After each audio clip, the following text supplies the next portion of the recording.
In a far-off multiverse, the US and Russia are still at each other's throats.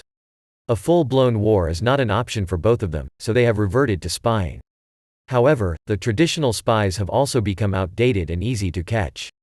Hence, the Russians have formed a group of female spies who have mastered the art of seduction and massive thighs to crush their targets. They find their targets, seduce them, engage in sexual activities with them, and then extract the required information. It sounds like a pretty good way to die. The opening scene introduces Dominika Egorova, a prominent ballet dancer from Russia. Ever since her teens, she has been dancing and taking care of her ailing mother. One day, Dominika entrusts her mother to a caretaker and heads to work. She meets various guests, including her uncle Ivan, who serves as the deputy director of Russia's Foreign Intelligence Service, SVR. During the meet and greet, a gangster named Dmitry Ustanov asks Dominika for a picture and uses the opportunity to touch her inappropriately. Shortly after, the performance begins, and Dominika dances beautifully, impressing the audience. Unfortunately, her dance partner jumps and lands on her leg, breaking it badly. As a result, Dominika is rushed to the hospital for emergency surgery. Following this, we are introduced to Nate Nash, a CIA agent working in Moscow. One day, as he is about to meet one of his assets in Gorky Park, he is unexpectedly confronted by the police. Swiftly thinking on his feet, Nate creates a distraction by firing shots at the ground.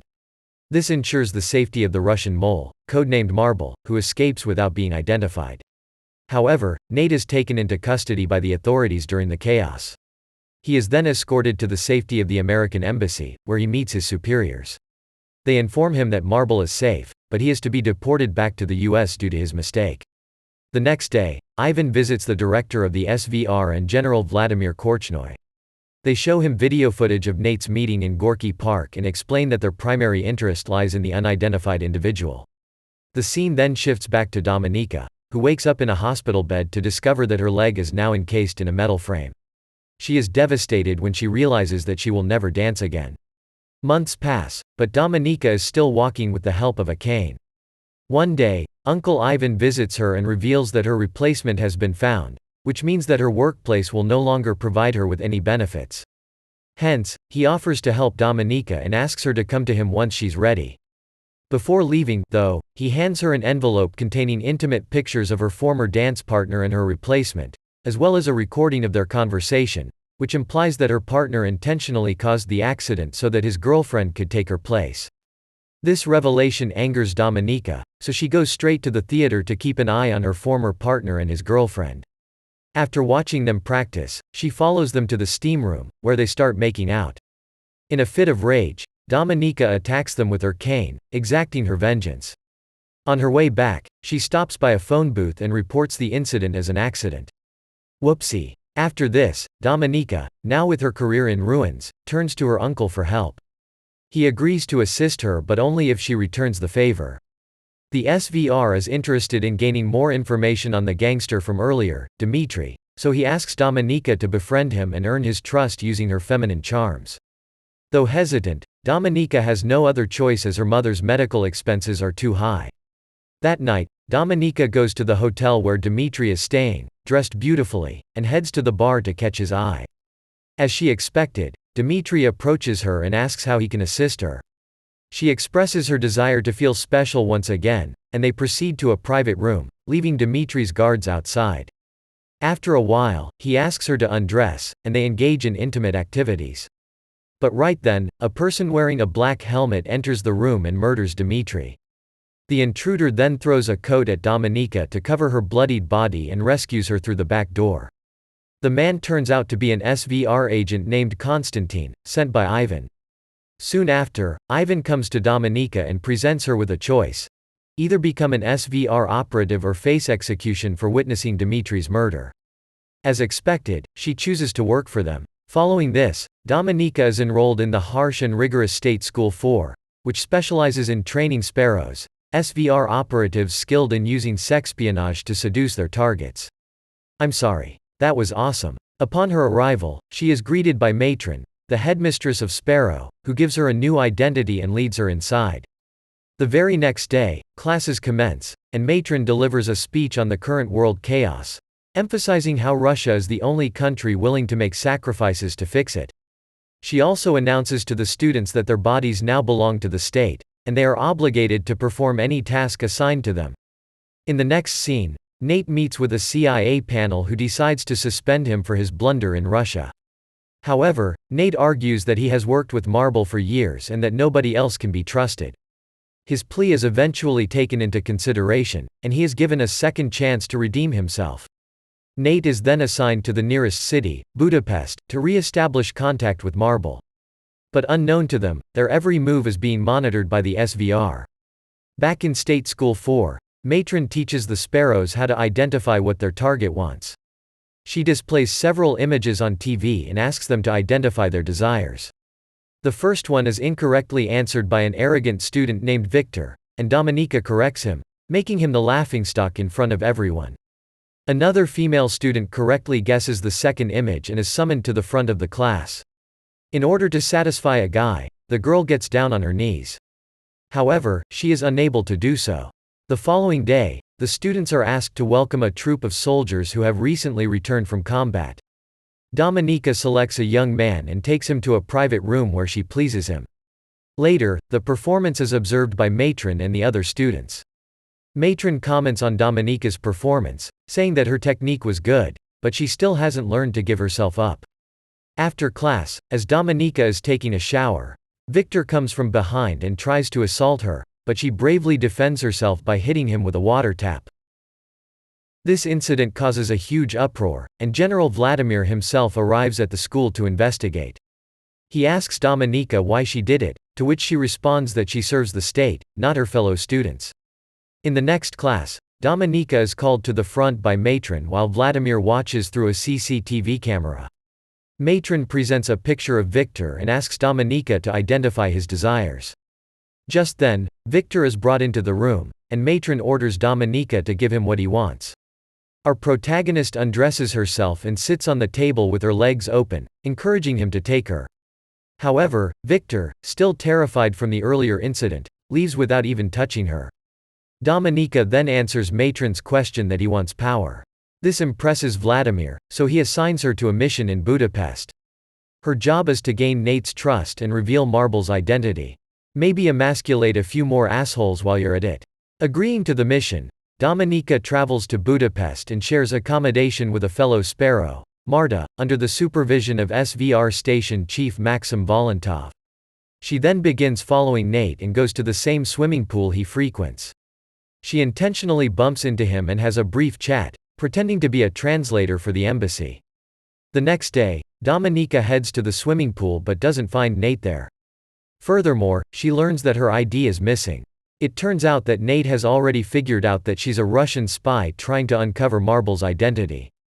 He reports this to his superiors and recognizes her potential value. Hearing this, his superiors grant him permission to get closer to Dominika to gather more information.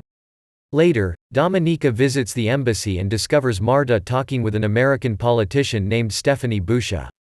Not long after, Nate approaches Dominika and confesses to taking her ID from the pool.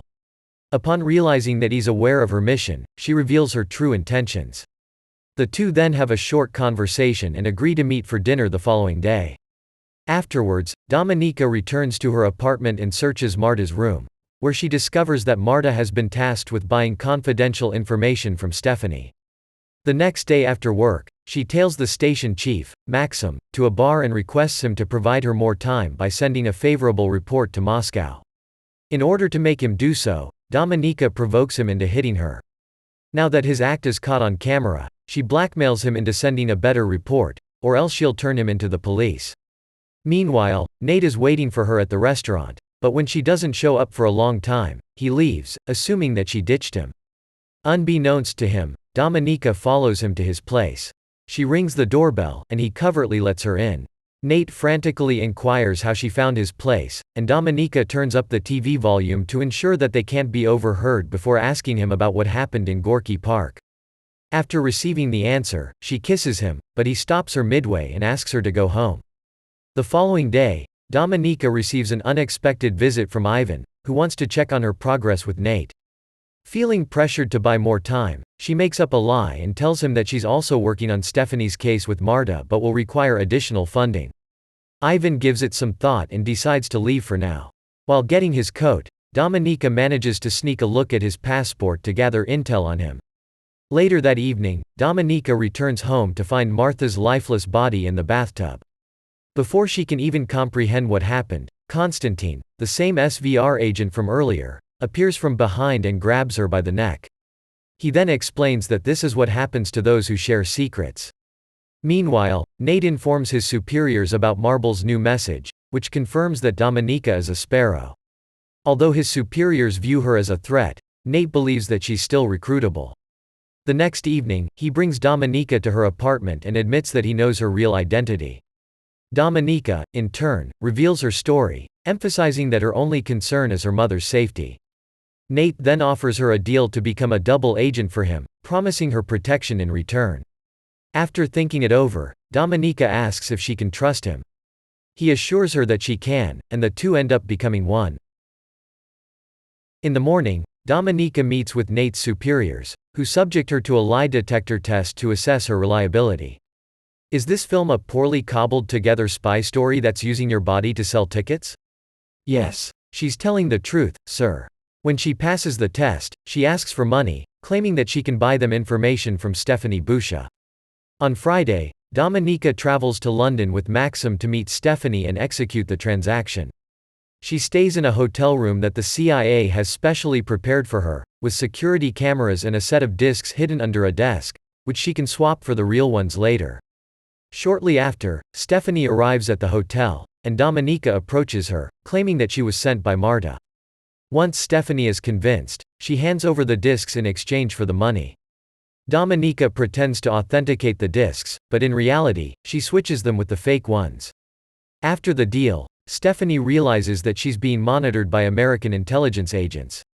In a state of panic, she throws the money in the trash and tries to cross the street. But unfortunately, she only ends up getting hit by a truck and dying on the spot.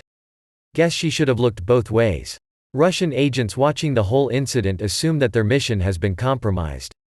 They also suspect that Dominika and Maxim were the ones who tipped off the Americans, so the two are ordered to return to Moscow.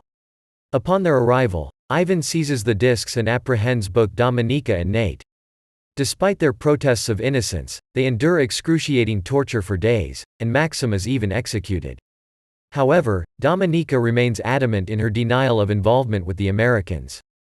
Eventually, Ivan begins to believe her and allows her to go back to Budapest to carry out her original mission of extracting Marble's identity. Upon returning with Nate, Dominika enjoys a romantic evening with him at his residence. However, in the middle of the night, she wakes up to discover Konstantin subjecting Nate to torture in order to obtain Marble's identity. At first, Dominika feigns complicity with Konstantin and even assists in inflicting harm on Nate. But when he is distracted, she assaults him, enabling Nate to break free from his restraints. The two then team up against Konstantin and manage to take him down, but they endure serious injuries during this process. In the next scene, Dominika wakes up at the hospital, where she receives a surprise visit from General Vladimir. Shockingly, he reveals himself as the mole Marble. Vladimir, who is a former patriotic official, confesses that he became disillusioned with Russia's rampant corruption when his sick wife was denied treatment from an American doctor. Fearing that he will soon be caught and his sacrifice will be in vain, Vladimir instructs Dominika to expose him to Ivan. Doing so would make her a national hero and allow her to replace him as a mole. Dominika thinks the idea is absurd, but after a lot of convincing, she decides to turn herself into the authorities. She asks to speak to the Russian ambassador, and when her wish is granted, she explains that she has the name of the mole. However, she will only reveal his name in exchange for her freedom. In the aftermath of the conversation, an exchange meeting is scheduled at an airport. Nate is assigned to accompany Dominika in order to confirm the mole's identity. He is deeply upset as he feels used and betrayed by Dominika's actions. However, she has a surprise for him. Shortly after, the Russians approach them with the mole, whose face, when uncovered, turns out to be Ivan. It is revealed that Dominika had been fabricating evidence to frame her uncle ever since she arrived in Budapest and even blamed him for the botched exchange in London. Shocked, Nate quickly confirms Ivan as the mole. And just after the exchange, Ivan is shot by a Russian sniper. After the exchange ends, Dominika is taken away in a helicopter. In the final scene, we see her being honored in a Russian military ceremony attended by General Vladimir. Dominika is now living a good and free life with her mother, something which she had always dreamt of. Subscribe for more videos like this, turn on notifications, and leave a like to help the channel. Thank you for watching.